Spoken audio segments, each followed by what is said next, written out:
Сәлеметсіңдер ме балалар? Қалдарың қалай?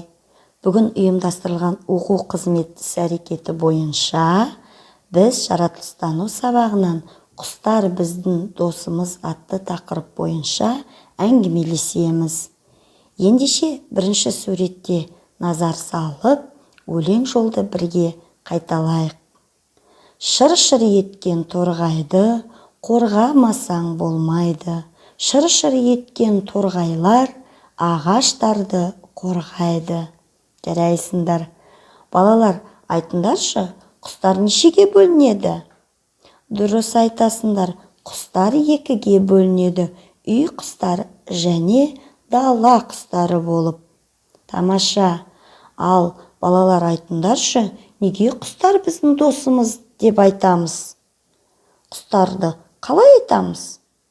Дұрыс айтасыңдар, құстардың жұмыртқасын жейміз, етін жейміз. Құстардың қауырсыннан жастық дайындайды. Ал құстар құрт құмырсқаларды жеп, адамға пайдасын тигізеді екен. Сондықтан біз оны достарымыз деп айта аламыз. Балалар, Вен диаграммасы бойынша мына құстарды сипаттайық. Бұл екі құстың да ортақ қасиеттері, екеуі де құс.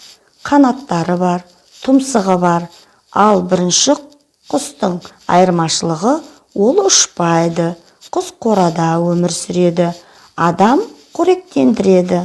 Ал екінші құстың айырмашылығы, ол ұшады, ұя салады, далада өмір сүреді. Жемін өзі тауып жейді. Тамаша. Балалар, ертеде ата-бабамыз осы құстармен ауа райын, табиғат ерекшеліктерін болжаған екен.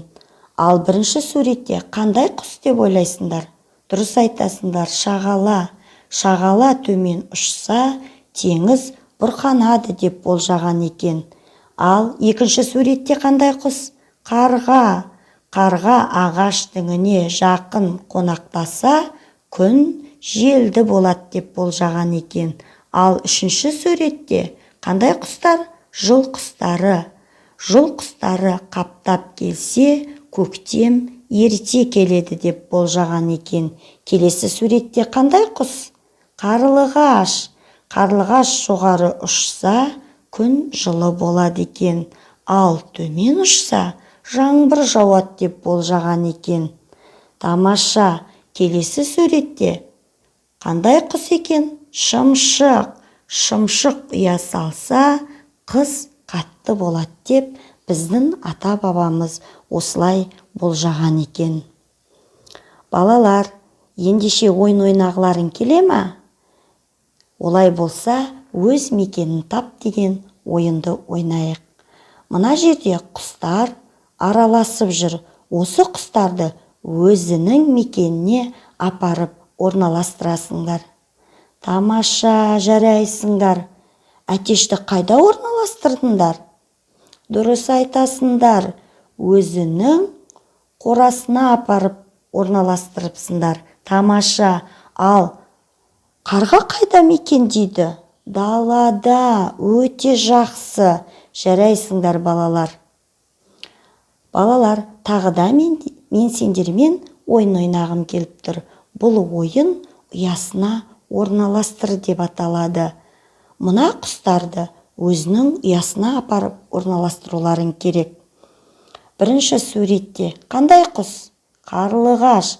Қарлығаштың ұясы нешінші суретте бейнеленген? Дұрыс айтасыңдар, екінші суретте. Апарып қарлығашты орналастыра қойыңдар. Тамаша. Жарайсыңдар. Ал қарғаның ұясы нешінші сурет екен? Дұрыс айтасыңдар, үшінші сурет. Апарып орналастыра қойыңдар. Тамаша. Жарайсыңдар. Ал қараторғайдың ұясы қайда екен? Өте жақсы, бірінші сурет екен. Қараторғайды апарып орналастыра қойыңдар. Тамаша. Жарайсыңдар балалар. Осымен балалар, бүгін біздің ұйымдастырылған оқу іс-әрекетіміз өз мәресіне жетті.